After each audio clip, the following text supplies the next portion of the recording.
오늘 이 말씀을 가지고 유일한 구원자라는 제목으로 은혜를 나누고자 합니다. 우리가 오늘 말씀해 보니까 그러므로 사람이 의롭다 하심을 얻는 것은 하고 말씀을 시작하고 있습니다. 의롭다는 것은 다시 말하면 거짓이 없다는 것이죠. 진솔하다는 거예요. 솔직하다는 거예요. 어떤 회사의 큰 간부가 기차를 타고 가는데 기차에 탁 올라가니까 자리가 좀 이제 여유가 있습니다. 그래서 먼저 올라가서 가방을 옆에다가 탁 놓고 이제 자기 좀 편하게 가려고, 지금 같으면 아니면 옛날 이야기예요. 그러니까 가방을 옆에 놓고 앉아 있습니다. 그리고 눈을 감고 있는데 어떤 어린아이 하나가 다가옵니다. 아저씨, 여기 자리 앉아도 될까요? 그러니까 가방을 바라면서 친구가 곧 올 건데 친구 자리야, 이렇게 말했어요. 그러니까 이 어린아이가 하는 말이, 아저씨 그럼 친구분이 오실 때까지만 제가 앉을게요. 이 친구 거라는 거예요, 가방이. 그리고 얼마 있다 보니까 친구는 당연히 오질 않았고 기차가 출발합니다. 기차가 출발하는데 갑자기 이 어린아이가 그 가방을 안고 있다가 창문을 열니까 밖으로 던져버리는 거예요. 이 사람이 깜짝 놀랐어요. 아니, 얘가 그 가방을 왜 던지느냐? 아니, 아저씨 친구분이 지금 기차를 못 탔잖아요. 그러니까 이 가방이라도 던져줘야죠. 이 기차 주인을 찾아갈 거 아니에요. 이러면서 애가 던져버린 거예요. 거짓말이라는 건 이런 거예요. 차라리 그 가방은 내 것이라고 말했더라면은 그 어린아이는 순진하게 던지지 않았을 건데, 이 어린아이 생각은 어떤 생각을 가지고 있었냐면, 이 친구분이 오실 거라, 이 친구분의 가방이라는 것을 알고 있었던 거예요. 그런데 친구분이 오지 않자 기차를 못한 줄 알고 창밖에 던져버린 거예요. 거짓의 결과라는, 진실과 다른 면이 바로 이런 것이래요. 그런데 우리가 진실하다는 건 의롭다 하다는 거예요. 의롭다는 말로 성경은 표현하고 있습니다. 그런데 의롭다 하심을 얻는 것은 사람이 의로울 수는 없는 거예요. 성경에서 사도행전 13장 39절에서는 의롭다 함을 이렇게 표현합니다. 또 모세의 율법으로 너희가 의롭다 하심을 얻지 못하던 모든 일에도 이 사람을 힘입어 믿는 자마다 의롭다 하심을 얻는 이것이야. 왜? 누구를 믿는 것, 누구를 의지하는 것, 누구를 신뢰하는 것이 너희도 똑같이 의롭다 함을 얻는다라고 성경은 우리에게 말씀해 주고 있는 것을 우리가 볼 수가 있습니다. 의롭다는 것. 의롭다는 내 스스로가 의로워질 수가 없어요. 내가 순전할 수가 없어요. 우리는요, 항상 거짓과 위선 속에 살아가고 있지는 않습니까? 하나님을 믿는 나와 여러분들도 솔직해 보십시오. 저도 때로는 목사지만은 가다가 누가 내가 갖지 못한 것, 내가 갖고 싶은 것, 근데 남이 가지고 있으면 갖고 싶을 때가 있어요. 그게 뭐예요? 내 자신이 나약함을 보여주는 거예요. 내가 아직까지 완전한 정화되지 못했다는 의미예요. 욕심을 가지고 있다는 거죠. 남의 것을 부러워하는 자체, 하나님은 뭐라고 말합니까? 남의 것을 탐내는 그 자체가 벌써 도적질하는 죄라고 말씀하고 있는 것을 우리가 볼 수가 있습니다. 로마서 5장 1절에 그러므로 우리가 믿음으로 의롭다 하심을 받았으니 우리 주 예수 그리스도로 말미암아 하나님과 화평을 누리자.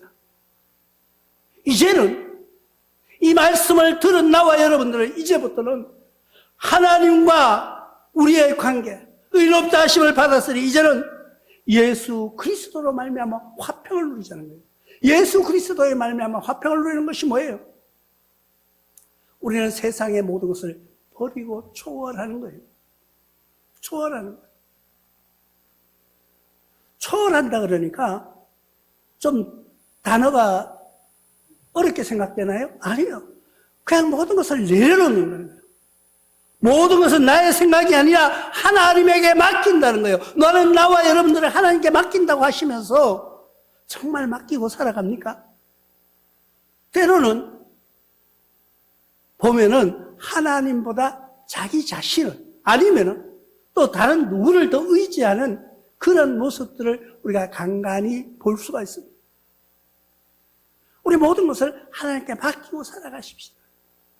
죽으면 죽으리라는 말씀처럼 의롭다 하심을 얻는다는 것, 하나님과 화평을 누린다는 것, 바로 그런 것이에요. 모든 것을 내려놓는 거예요. 욕심도, 내 모든 자랑도, 나의 모든 것을 내려놓는 거예요. 아니 나는 내려놓을 것도 없어요.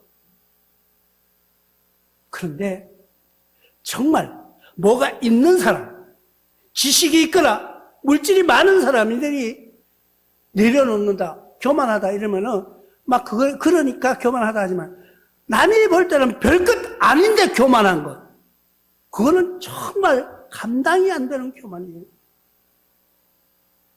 우리는 내 자신 속에서 항상 비우면서 살아가는 여러분들 되시길 바랍니다. 우리는 사람이 이렇게 지나간 삶을 뒤돌아보면요, 쓸데없는데 목숨 걸었던 적이 한두 번이 아니에요. 그게 지금은 죽을 것 같아요. 지금은 괴로워요. 지금은 힘들어요. 지금은 아까워요. 그런데 1년 후, 2년 후에 가면요, 아무것도 아니에요. 별것 아니에요. 별것 아니라는 것이 여러분 잘 생각해 보십시오. 지금은 귀중한 것 같아요. 근데 그 귀중함이 아니더라는 거예요. 세월이 흘러가니까 별것 아니더라는 거예요. 그런데 정말 귀중한 것을 여러분들이 깨닫지 못하고 있는 거예요. 하나님의 말씀은 어제나 오늘이나 내일이나 동일하시다는 거예요. 그래서 요즘에 신앙생활 하는 많은 분들이 어떤 거를 이야기하냐면은 자꾸 새로운 뭐가 있을까 하고 파내기 시작합니다. 물론 지식적으로 모든 것을 드러내는 것 좋은 일이에요. 그러나 하나님의 말씀은 변함이 없는 거예요. 새로운 뭐가 있는 것이 아니라 기다리는 거예요. 하나님의 말씀은 내가 의로워지면서 기다리는 거예요. 그리고 복음을 전파하는 거예요. 고린도전서 6장 11절에 너희 중에 이와 같은 자들이 있더니 주 예수 그리스도의 이름과 우리 하나님의 성령 안에서 씻음과 거룩함과 의롭다 하심을 받았느냐. 하나님 앞에서 나의 죄 씻음을 받고 의롭다 하심을 받았으면 그것으로 우리는 할렐루야 외칠 수 있는 거예요. 우리는 그것으로 기뻐해야 되는 거예요. 그런데 뭔가 부족하다는 거예요. 뭔가 나의 만족을 느끼지 못하는 거예요. 뭔가 나의 새로운 것이 뭐가 없을까 하고 저 산을 넘으면은 평탄한 길인 줄 알았더니 그 산을 넘고 나니까 또 더 큰 산이 보이는 거예요. 우리의 인생의 삶 속에서도 마찬가지예요. 올해만 지나면은, 금년만 지나면 뭔가 새로운 것이, 신년을 시작하면서부터 2025년을 시작하면서부터 우리는 어때요? 부푼 꿈을 할 거야. 금년에는 뭔가가 될 거야. 뭔가가 12월 달에 가서는 어떻게 해요? 아이고 그래 역시 그렇구나. 근데 아니에요. 그러나 우리는 희망을 가지고 살아요. 우리는 가만히 있으면은요, 아무것도 안 하고 있으면은요, 아무 일도 일어나지 않습니다. 그러면 뭘 해야 돼요? 우리는 뭔가 해야 돼요. 뭔가를 해야 돼요. 그래야지 일이 성사되거나 실패되거나, 실패하고 좌절한 사람들을 보십시오. 실패한 사람들을 보면은요, 그 사람들이 가만히 있었으면 실패하지 않아요. 성공한 사람도 가만히 있었으면 성공하지 못해요. 뭔 일인가 했기 때문에 거기에 실패도 성공도 올 수가 있는 것입니다. 금년에 나와 여러분들은 어떤 목표와 어떤 계획을 가지고 준비했습니까? 우리는 금년에 모든 것을 실천한 여러분들 되시길 바랍니다. 모든 일하지 않으면요, 아무런 일도 일어나지 않는 것이에요. 그것을 뭐라고요? 우리는 믿음이라고 말합니다. 요한복음 5장 24절에 내가 진실로 너희에게 이르노니 내 말을 듣고 또 나를 보내시는 이를 믿는 자는 영생을 얻었고 심판에 이르지 아니하느니 사망에서 생명으로 옮겼느니라고 말씀하고 있습니다. 우리의 인생은 사망의 삶을 살아가고 있는 거예요. 내가 오늘 일어나서 하루 살았다. 하루를 내가 살았다고 뒤돌아보지만 나의 죽음이 한 발 다가왔다고 생각하지는 않습니까? 근데 우리의 죽음이 다가왔을 때, 우리 육신의 죽음이 다가왔을 때 나와 여러분들은 어떤 생각을 하고 살아가고 있습니까? 우리는 찬양을 내일이란 난 몰라요, 하루하루 살아요 하면서 찬양하지만은 입술로는 그렇게 하지만 머릿속으로는요 10년 후에 20년 후에 30년 후에 내가 어떻게 살아갈 것인가 준비하면서 살아가요. 뭔가를 모으면요 노후에 아니 지금 하지 왜 노후에 하냐고요. 뭐든지 지금 하시기 바랍니다. 말씀도 전파도 전도도 지금 모든 것을 지금 이 순간에 계획하고 실천하는 여러분들 되시기를 바랍니다. 아무 일도 하지 않는다면요 아무 일도 일어나지 않습니다. 우리는 뭔가를 하면서 실패와 성공, 승리와 패배는 하나님이 주관하시는 거예요. 우리가 뭘 잘못해서 잘해서 뭐가 된 줄 착각하지 마십시오. 여러분들이 삶 속에서 내가 승리했다고 하면은 내가 잘해서 된 것 같아요? 아니에요. 우리는 언제 어디서나 주님께서 지켜주시지 아니하시면은, 언제 어느 곳에서도 보호하시지 아니하시면은, 누군가나 나를 감싸주시지 아니하시면은 우리는 한시도 살 수 없는 연약한 존재임을 기억하시기 바랍니다. 요한복음 11장 25절을 통해서 예수께서 이르시되 나는 부활이요 생명이니 나를 믿는 자는 죽어도 살겠고, 말이 참 애매해요. 죽어도 산다는 거예요. 죽어도 산다. 우리가 이 삶을 살아가다 보면은 뭔가를 하면서 나는 꼭 이것은 이루고 이것은 될 거라고 믿는 확신을 가지고 하는 일들이 있어요. 그런데 어떤 일은 이거 될까 하면서 하는 일들이 있어요.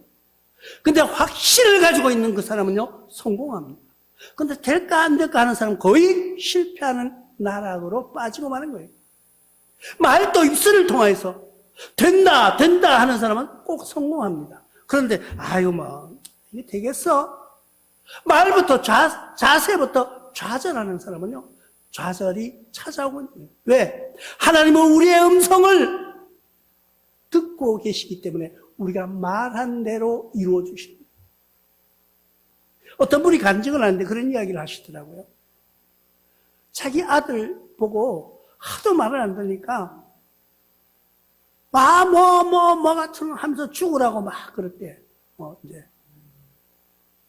그러니까 어느 날 갑자기 자기 귀에 음성이 들리 하나님이 정말 그렇게 해줄까? 그 소리를 듣는 순간 이 사람이 깜짝 놀래가지고 그 다음부터는 절대 그런 말을 하지 않았다.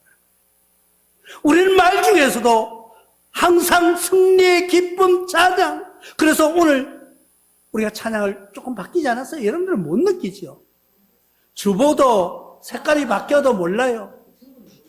그리고 찬양이 바뀌었어요. 왜? 이제는 좀 힘있는 찬양, 기쁜 찬양, 즐거운 찬양, 승리의 찬양. 자꾸 찬양을 바꿔. 여러분들도 그런 믿음을 어떻게 해요? 로마서 10장 9절에 내가 만일 내 입으로 예수를 주로 시인하면 또 하나님께서 그를 죽은 자 가운데서 살리신 것을 내 마음에 믿으면 뭘 받는다? 구원을 얻으리라고 말씀하고 있습니다. 구원을 받으리라. 믿음이 그렇게 중요한 거예요. 내가 이거 승리한 자라면 승리하는 거예요. 내가 하나님의 구원이, 하나님의 성령님이 나와 함께 하시고 성령님이 동행하여 주심으로 나를 보호하여 주신다고 믿는 마음으로 오늘부터 걸어나가시기 바랍니다. 그럴 때 여러분들이 좌절이 아니라 기쁨으로, 승리의 기쁨으로 돌아올 것입니다.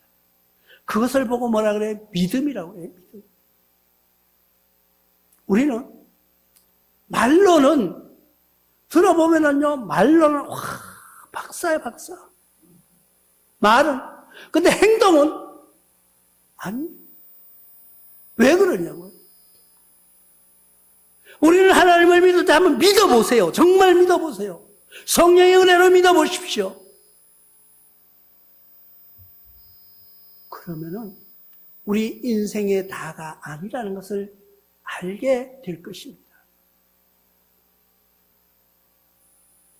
우리가 살아가는 것이 이 세상이 다라고 생각하면, 이 순간, 이 나와 여러분들이 사는 이 세상이 정말 모든 것이 끝이라고 생각하면요, 얼마나 억울하겠어요. 우리가 한평생을 살면서 어떤 사람은 평생 고생만 하다가 죽어가는 사람이 있는가 하면은, 어떤 사람은 태어나면서부터 호의호식 하다가 편하게 살다가 가는 사람도 있어요. 하나님은 우리에게 똑같은 24시간과 똑같은 햇빛과 똑같은 바람과 똑같은 비를 우리에게 주시면서 우리를 살게 하셨습니다. 그런데 각자의 우리에게 주어진 사명이 있다는 거예요. 우리에게 주어진 소명이 무엇인지를 깨달아야 돼요. 하나님께서 나에게 주신 재능이 뭘까? 나에게 주신 달란트가 뭘까를 한번 생각해 보시기 바랍니다. 그리고 그 달란트를 사용하시는 여러분들 되시길 바랍니다. 주님 다시 오실 때 내가 주님 나의 주신 달란트를 내가 깨달아서 이렇게 남겼습니다 하고 나타내는 그런 신앙이 있어야 됩니다. 우리 인생은 영원히 살 수는 없는 것이 육신의 생명입니다.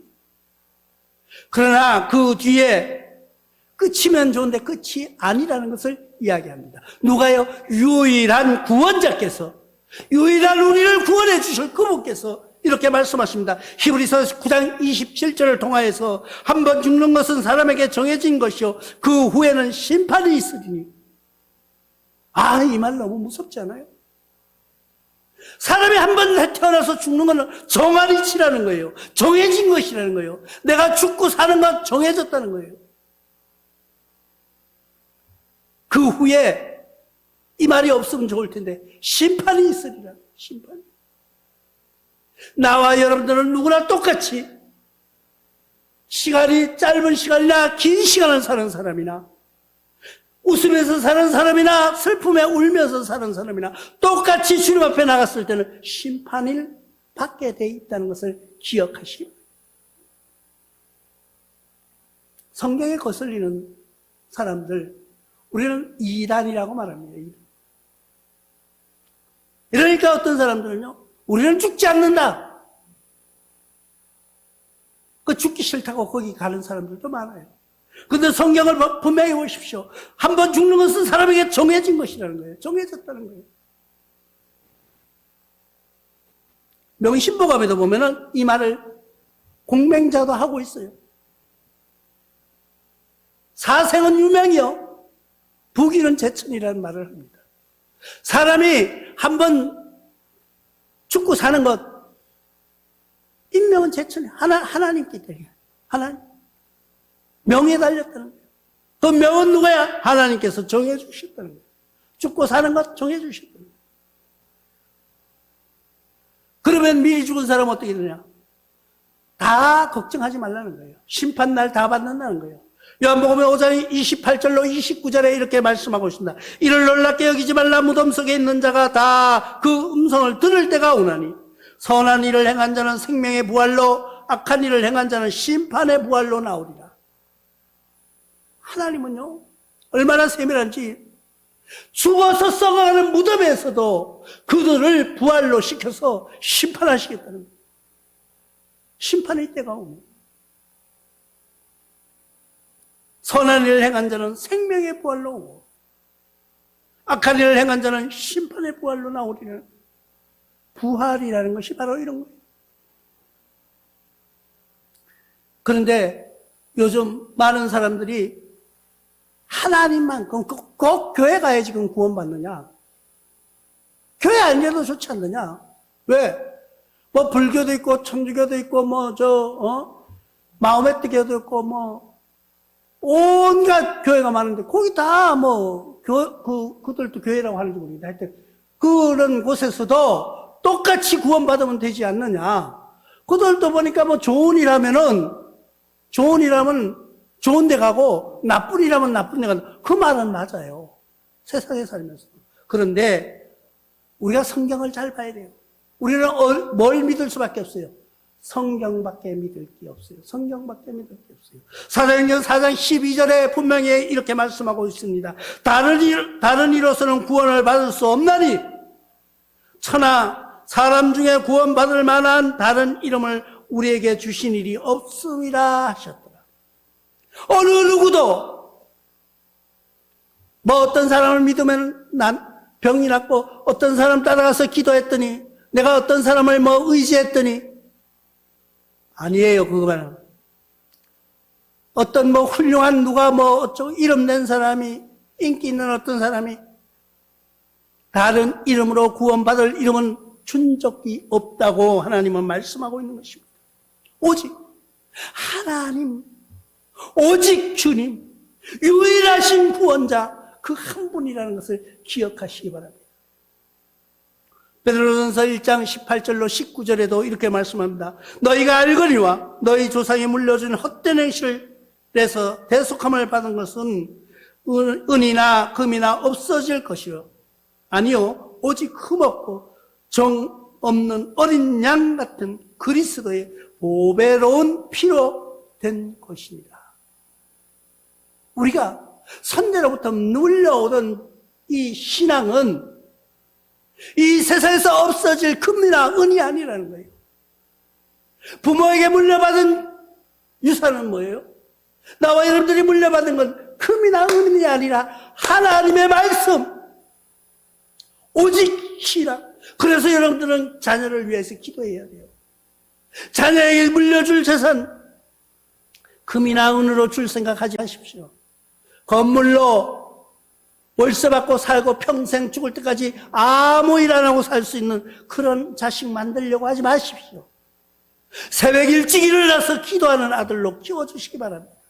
새벽 일찍 일어나서 하나님께 찬양하는 아들로, 그런 아들, 그런 자식들로 만들어서 유산을 물려주시는 여러분들 될 때 유일하신 구원자께서 우리를 구원해 주실 것을 믿고 승리하는 여러분들 되시길 주님의 이름으로 축원합니다.